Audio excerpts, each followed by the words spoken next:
So we're going to take a moment and picture a scenario. Imagine you go to the doctors and they let you know that they found a cancerous tumor. My initial response would be, hey, let's go in, have surgery, and get it removed. Of course, it seems like a great game plan because you're just getting straight to the source and cutting it out. And then my doctor responds with, I don't know about that. One, you're too young. Two, you haven't discussed it with your partner, nor do we have their consent. And three, maybe you should go through a psych evaluation to determine if you are right of mind. I don't know about you guys, but for me personally, I would be extremely angry. Multiple reasons, of course. One, my body, my choice. Two, okay, if that's not the right route, then what is the right route? You would think as a doctor, you'd be able to give me different options so we can have a great outcome. Now take all that anger and frustration that you're feeling because you've been rejected on having surgery that could possibly save your life. And think about the fact that women go through that on a daily basis when they go into their doctor's office requesting tubal ligation. Now, what's tubal ligation, you may ask? In simple terms, it's when a woman gets her tubes tied. Women tend to want this and request this surgery for various reasons. One would be a hormone imbalance. So a hormone imbalance would be either PCOS, endometriosis, something like that. Basically what happens is during your menstrual cycle, your body's kind of a little bit haywire there. And some women experience cysts on their ovaries. So when they're ovulating, they're experiencing nothing but pain. Pain so bad to the point, especially me personally, I've passed out and had to go to the emergency room in order to get pain pills and fluids because I couldn't keep anything down because my menstrual was so painful because of the cyst. Other women have decided that having a child isn't in their path. They don't want kids, and that's okay. Everyone has a right to decide. So instead of taking birth control, and if you're not familiar with birth control, little tidbit there, birth control pumps extra hormones into your body. Now, we all know as women, we don't need nor do we want those extra hormones. We're already hormonal month during the menstrual time. And also with birth control, it does deteriorate your mind and your body over time. And last but not least, some women decide, hey, I have 2 kids. I'm happy and complete. That's all I really need. But yet their doctor still tells them, no, not a great route. It's interesting because men are able to get vasectomies without their spouse's consent. They don't need to have a psych evaluation to determine that they're right of mind. Men aren't requested to be a certain age to get a vasectomy. And nor are they questioned about any decision that they make about their body.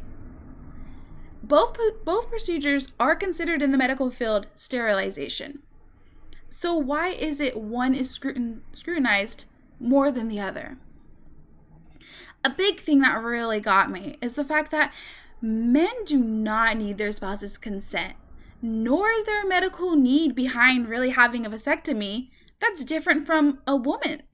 Again, with women, their medical need could be the hormonal imbalance, or they just don't want to take birth control anymore and decided they don't want kids. Again, men choose to have a vasectomy because they just don't want kids. There hasn't been anything that stated it's a medical reasoning behind it. Men are able to request to have a vasectomy without being questioned if their partner is okay with it. Up until the late 70s, men had to have their spouse's consent. Now, women had to have their spouse's consent. Now, if the woman wasn't married, then they had to have their father's consent.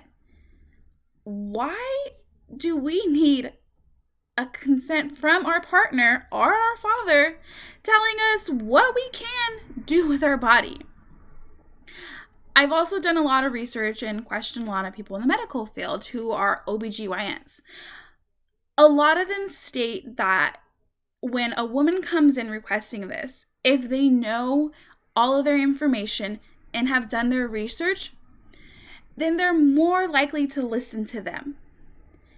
I honestly find it doubtful that men go into their appointments with a concrete plan and reasoning behind why they want to have a vasectomy. But why is it women have to? Why do we have to have a big old PowerPoint explaining why we want and need this procedure? It just goes to the simple fact of what happened to my body, my choice. Why is it different for men? Up until 2017, women were forced to have a psych evaluation to ensure that they're right of mind and the fact that they're even requesting to have a tubal ligation. It just plays in a fact of not only why is this okay, but also some doctors have denied it because of religious reason. So it plays a part of ethics. What's okay and what's not? Why is it ethically you're okay with doing this to a man, but you're not okay with doing it to a woman? As women, we've always have to be on the defense and fight for what we want. Women have to constantly be advocates for themselves, especially in their medical needs. We aren't able to put in a simple request or go to the doctor and state, hey, I'm having hormonal issues. I can't deal with this. We've done all these options in this route, and this is the last choice, and I feel it's the best choice. In majority of the time, we're pushed aside. Honestly, I really hope that you're able to listen to this and let it sink in. How would you feel if every time you went to a medical professional and you were scrutinized for your age, your marital status, or even for the fact that you don't want kids? And that's okay. That's the struggle that women have to go through. Women have to set their minds to the fact that they just don't want to be a mother. And they have to shove extra hormones into their systems just to ensure that that doesn't happen. All this takes a toll, not only on our body, but our mental state. Now put yourself in that situation, having to constantly fight for what you want and need for your medical health. And this right here is just a small glimpse of what women have to go through.